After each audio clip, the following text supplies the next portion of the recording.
Elisa prépare minutieusement le contenant dans lequel elle va faire pousser ses plants. Elle a à sa disposition une grande variété de graines potagères. Là, je vais planter radis, les légumes viennent chers pour nous amener à la maison. Cette activité, Elisa et ses camarades des grades 4, 5 et 6 la pratiquent 2 à 3 fois par semaine, comptez une trentaine de minutes par session pour faire le suivi et le nettoyage entre autres. Vous avez le compost pour planter, vous avez la reine, vous avez le soleil, des l'eau, l'air. Tu continues cette activité-là à la case que tu as? Oui. Qui te plante jusqu'à là? Les ananas, pieds coco, pieds mangue, avec un pied papaye. La quinzaine d'élèves suit attentivement les instructions de Ravi, planteur organique et membre du Rotary Club d'Albion. C'est d'ailleurs au sein de cet organisme qu'a germé l'idée d'établir un Sprout Club, objectif encourager ces jeunes à se tourner vers la terre. La pertinence du compostage est aussi mise en avant. Le projet Sprout Club a commencé il y a 2 ans de cela. Le premier projet nous fait à l'école Baron Chobe, qu'on utilise comme un projet pilote. Et l'idée, c'est vraiment pour éduquer les enfants comment retourner à la terre. Quand nous disons retourner à la terre, c'est tout les déchets qui nous sont dans l'école même. Nous avons tout les feuilles, tout les déchets verts qui ont les enfants, c'est les pépites, les fruits, tout ça là. Que nous avons converti en compost. Alors, c'est ça que nous amène ce projet-là, ce twin bac ici que nous mettons. Les enfants, comme ça, mélange déchets verts et déchets marrons avec comment mélanger ensemble avec de l'eau pour y avoir assez d'humidité pour les bonnes bactéries qu'a développé pour convertir ça aérobiquement. Quand nous disons aérobiquement, ça veut dire que le compost est créé avec l'oxygène et il fait sans l'odeur. Et quand je fais ça, en même temps, au lieu que tout les déchets qui peuvent avoir marché cause, finalement, qu'à convertir que eux-mêmes à la maison, je gagne ce savoir-faire là, comment faire et finalement, un compost de gagner pour les plantations à la maison. Et deuxième, quand tu peux envoyer ça de déchets à la marche cause, nous créons le méthane. Le méthane est 28 fois plus chauffant dans l'atmosphère et c'est ce qui nous fait qu'on appelle un greenhouse gas. Et Maurice, nous avons environ 15% qui est généré à travers Marchicose parce que nous avons 400 000 tonnes de déchets chaque année qui est à Marchicose. Et dans ces 400 000 tonnes-là, environ 50% c'est déchets organiques. Alors, ces déchets organiques-là, au lieu de les envoyer là-bas, on convertit toute la case et finalement, nous avons un compost et nous diminuons l'effet de serre à l'île Maurice. Et dans cette école-là, pour ce projet-là, qu'est-ce que ça va il y a des raw materials pour faire ce qu'on. Alors, raw material, comme vous dites dans la cour même, il y a beaucoup de pieds. Il y a beaucoup de pieds qui nous gagnent feuilles, et feuilles tombées, et sa feuille tombée là, c'est qui nous gagne brown. Et maintenant, tout les autres d'affaires qui les enfants, comme on dit, on mange des fruits, qui se étaient, ça c'est vert, là, je mettre les ensemble. Bon, là, nous encourageons les enfants depuis la maison aussi, dans du thé, café, nous disons aux professeurs, faites les enfants amener. Là, comme mettre les tout ensemble, parce que dans l'école, nous gagnons brown, oui, mais de pas gagner assez de cheveux verts. Là, nous disons sa collaboration, là, depuis la case, c'est d'amener, mettez là-dedans, et là, qui nous compose. Qui veut dire brown et vert? Alors, c'est qu'on est riche en carbone. Là, qui est brown, mais qui est ça qui est riche en nitrogène, là, est green. Par exemple, laitue, feuille laitue, tout les épluchures légumes, ça est riche en green, c'est ce qu'on appelle green, riche en nitrogène. Là, on besoin mélanger ça de ensemble. Ce ratio, c'est 1 to 2, 1 to 3. C'est-à-dire, plus nous besoin chaque green que nous mettons, nous mettons 2 fois plus de brown. Là, quand on mélange ça ensemble, là, on a un bon ratio, on a un bon compost. On fait le projet qui nous appelle Sprout Club, donc germination. C'est un projet conjoint et du Rotary Club d'Albion et du Rotary Club Gros Caillou Petite Rivière. Et l'idée, c'est d'aller vers un des axes stratégiques du Rotary International, donc qui est l'environnement, qui est un des 7 axes stratégiques du Rotary. De par ce projet Sprout Club, donc nous pouvons atteindre plus d'un objectif finalement. Premièrement, c'est le retour vers la terre, que les enfants apprennent donc de repartir vers la nature, de manipuler le sol et être en connexion avec la nature. De 2, avec le compostage, donc je vais laisser cette partie technique à mon ami Ravi du Rotary Club d'Albion. Donc de par le compostage, c'est recycler, servir tout un déchet organique qui nous peut faire un compost dans lequel les enfants peuvent planter. Et aussi,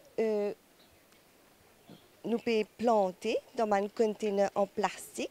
Et quelque part, au lieu que le plastique termine dans la nature ou bien acheminé vers les sites d'enfouissement, ben, je peux recycler un conteneur dans lequel je peux planter. Maintenant, comment dire, ben, même si c'est lié directement à l'environnement, ben, ce projet-là est aussi prenait l'impact sur les autres axes stratégiques du Rotary. Voilà. Par exemple, ben, comme c'est organique, donc déjà, prenons la prévention de certaines maladies qui, quand nous mettons pas un produit chimique dans un légume, qui est capable et n'a pas de conséquences sur l'état de santé. Donc, c'est complètement naturel. Un des axes du Rotary aussi, c'est le développement des économies locales. Donc, à travers ce projet, peut-être qu'éventuellement, ils pourront, de par la quantité produite, ben, revendre, devenir des petits planteurs éventuellement. Et de par ce projet-là, non seulement comme si nous pouvons réduire les déchets, mais nous pouvons atteindre quand même un minimum d'autosuffisance alimentaire. La vie coûte cher aujourd'hui, nous tout connaissons. Donc, si nous atteignons un minimum d'autosuffisance alimentaire, donc dans chaque foyer, les pour bien. Et pourquoi ça a été fait dans les écoles? Donc, nous trouvons que c'est un environnement qui favorise l'apprentissage. Donc, la transmission du savoir est passée dans les écoles, donc avec le corps enseignant et aux enfants. Et ce qui nous l'est aussi, c'est que les enfants ramènent sa connaissance qu'ils ont fini d'apprendre là, chez eux, dans leur foyer, et que ben, c'est dans un foyer qu'ils savent pour développer. À la Bambouha Government School, ce projet de compostage et de jardinage connaît un véritable succès depuis un peu plus d'1 an maintenant. Ici, tous les enseignants ont bénéficié d'une formation spécialisée en ce sens. D'abord, je tiens à remercier le Rotary Petite Rivière Gros Caillou qui aide nous dans ce projet-là. Et le projet a commencé depuis l'année dernière. Et nous avons commencé par faire comment faire compost. Les enfants sont bien contents. Nous ici, pareil, même le staff, nous sommes bien contents. Et d'abord, nous sommes bien contents que nous, l'école, nous choisir pour ce projet-là. Parce que dans l'école, quand on est allé, je pense que ça réponse qui est souhaité là, mais réponse du Rotary bien positif. Et ce projet-là, comment il aide les élèves? D'abord, comment je peux dire, les enfants là, c'est un pays hyperactif ici, ils ont beaucoup d'énergie. Donc, ce projet-là aide pour canaliser l'énergie un peu dans la terre et d'une façon positive, sans les autres activités comment dire, pour faire des choses plus agressives ou bien plus choses. Quelles autres fréquences qu'ils ont fait ça gardening là pour semaine? En principe, presque 2 ou 3 fois par semaine, que on a arrosé, je pense, on a une plante là, j'ai des positions de plantes été. Depuis plus qu'il y a un an, ce projet-là, on côté, qui vous constate après un an? Nous sommes bien contents d'abord, les enfants là pour apprendre comment planter. Vous avez une autosuffisance, vous avez la case et beaucoup ils fait des petits plastiques compost, ils font ça à la maison, ils finissent par préparer des compost et les parents aussi sont bien contents. Le projet-là a commencé depuis l'année dernière. Nous avons une petite formation depuis Rotary Club Gros Caillou, Petite Rivière et M. Ravi depuis Rotary Club Albion. Et là, suite à ça, nous sommes un petit peu autonomes. Comme je disais, les enfants aussi, nous commençons à apprendre un petit peu les gardening methods, tout ça. Et quand nous comprenons l'importance compost, germination, young plants, tout ça maintenant. Et nous avons un petit peu l'aide depuis le domaine de Gros Caillou aussi, côté la terre, les plantes aussi. Et quand nous avons l'aide de staff aussi, quand nous sommes capables de travailler sur ça, ensemble avec les enfants. Et c'est l'école ZEP, comment vous faites pour organiser au niveau de ce projet? Alors, ZEP, c'est une éducation prioritaire, c'est-à-dire nous avons 300 enfants qui sont à l'école et les enfants bénéficient d'un repas tous les jours, c'est-à-dire ils ont une bouteille de lait 0,5, un du pain et un fruit. Alors, ces fruits-là, quand nous avons un pelure, les enfants gardent dans un bac, là, c'est même qui nous servent par rapport à compost, même, comme on dit. C'est-à-dire nous n'avons pas besoin de le rôder, ici même à l'école, même les enfants-là, peuvent garder ici. Bouteille de lait, c'est-à-dire nous avons 300 bouteilles d'eau par jour. C'est-à-dire en place qui ça les perdus dans la nature, dans l'environnement, les causes un petit peu pollution. Nous avons bien spécialisé ici que nous ramassons. Et ici, comment nous trouvons des enfants une découplés à l'aide de professeurs aussi. Là, que nous sommes capables de servir ça, nous remplacer par des poux que nous avons fait la plantation. Et tu as aussi connu un peu pour ton travail social. Comment tu as intégré ton travail social avec ça? Alors, depuis mon travail depuis 2010, pour la profession de professeur, je suis content de l'aspect social et éducationnel là, que tu as intégré le social avec l'éducation. Que tu trouvais des enfants sortis depuis la case, différents types de façons de penser, mentalité, que par rapport au family background, tout ça. Et là, ici, nous essayons de recadrer par rapport à une activité base-wise, que les enfants-là, ils trouvent l'hiver jusqu'à 3h30, une place sécure, que tu trouves qu'ils peuvent faire une activité que peut-être par rapport à livre, ils ne peuvent pas ici, mais par rapport à la plantation, l'agriculture, ils trouvent qu'ils peuvent trouver là-dedans. C'est-à-dire, le projet là pour continuer, nous pouvons un petit peu de collaboration avec différents stakeholders aussi. Nous avons différentes compagnies qui montrent l'intérêt par rapport à jardinage aussi. Et nous pouvons profiter de là. Nous lançons un petit appel que peu importe quelle organisation qui vient aider nous, définition les most welcome. Et à quelques jours de la Journée mondiale de l'environnement prévue le 5 juin, une Trochetia boutoniana a également été mise en terre dans l'enceinte de l'établissement.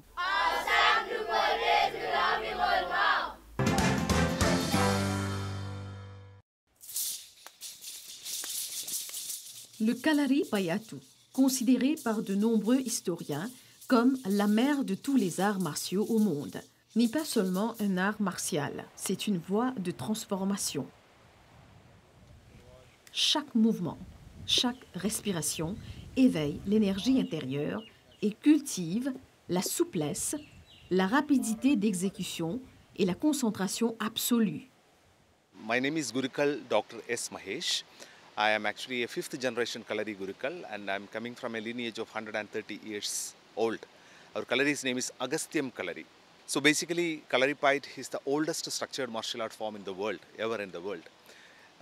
We can even trace back its legacy up to 3000 years because if you check the Tamil Sangam literature, we can see the word Kalari in a distinct way. So this martial art was there in India at least from 3000 years. And it is considered to be the mother of all martial arts because of the story of Bodhidharman, a Pallava prince who carried this martial art to the Shaolin temples. And these martial arts inspired all other martial arts like karate, kung fu, jiu-jitsu, koguryu, silat kind of modern martial arts. So this is stamped as the mother of all martial arts. Then Kalari was actually a lifestyle in Kerala because it's kind of a healthy lifestyle. Because even in 1400s, the Arab traveler, his name is Abdul Razak Samarkandi, he traveled Kerala and he was mentioning that he had seen many strong people walking around with swords as belts. Even we can see many mentions like traveler's note we can see. If you are practicing Kalari, we are an IK center, Indian Knowledge System Center for Kalaripayat and Siddha tradition in Kerala. So what we did is, we did a proper scientific study last year with 400 students. We trained them Kalari for 16 weeks. So after training, their resilience, confidence, fearlessness and self-esteem improved a lot. So resilience is very important. Actually, people are having drug addiction is getting higher here. And even I went to many prestigious institutions in India like IITs where youths are committing suicides. They don't know how to manage the situation. They don't know how to manage the stress, strain kind of things. So Kalari is the answer. So this martial art we are training for all age groups. If you are checking Agasthyam Kalari, we started open Kalari for all age groups. So from kids like 7 years to 84 years, they are practicing Kalari there. So it's for wellness, it's for the mental focus, it elevated spirituality, it is kind of a holistic living. And even we train a wide range of weapons. For example, it starts with the bare hands. We have the short staffs, long staff, knives, swords and shields. It's completely a cultural tradition of Kerala, we can say. And we are proud to introduce Kalaripayat for the first time in Mauritius. this martial art has ever been here. So we brought Kalari, so we are very happy and proud. See, first of all, if you want to learn Kalari, first criteria is the passion. You should decide to learn, that's it. Because Kalari elevates you in a profound, towards a profound lifestyle. Basically, it works on the mind. The research itself shows that it works on the mind. You are getting a strong mind. Our Siddha says, if you have a strong mind, then you will get a good body. We are thinking that a body, if you have a good body, a strong mind arrives. It's a reverse process actually. Cultivating and creating a strong mind is very important. If you have a strong mind, everything is better.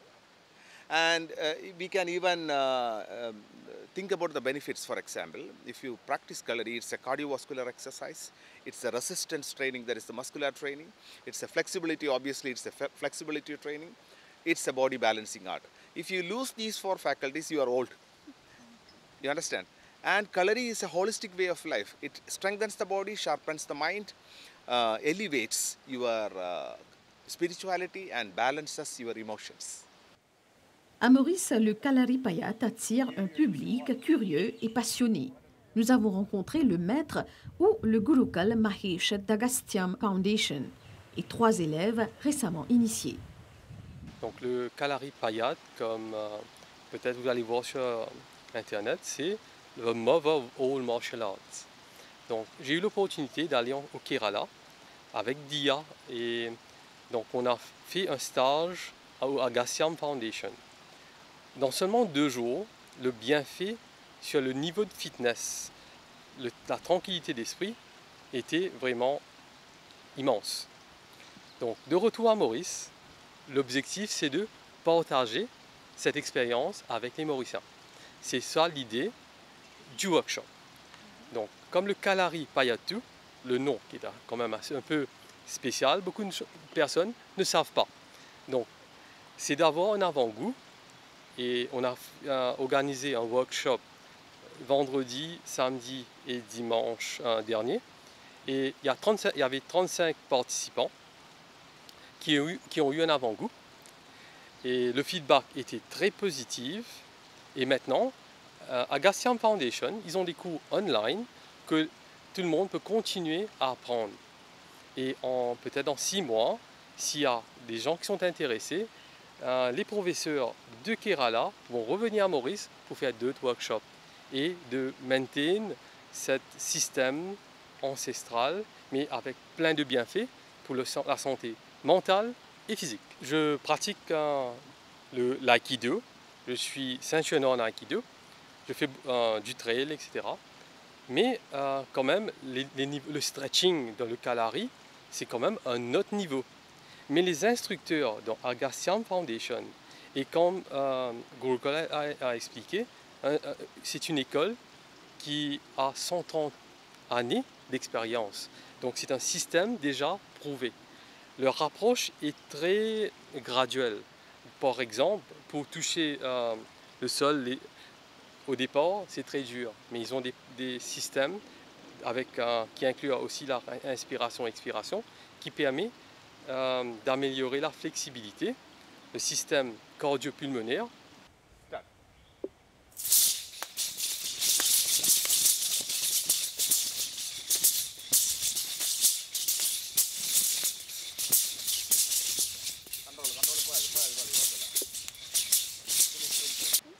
My name is Rahul Suresh, and I am one of the senior trainer of Agasthyam Kalari for more than 10 years. I have been teaching and training Kalaripayat.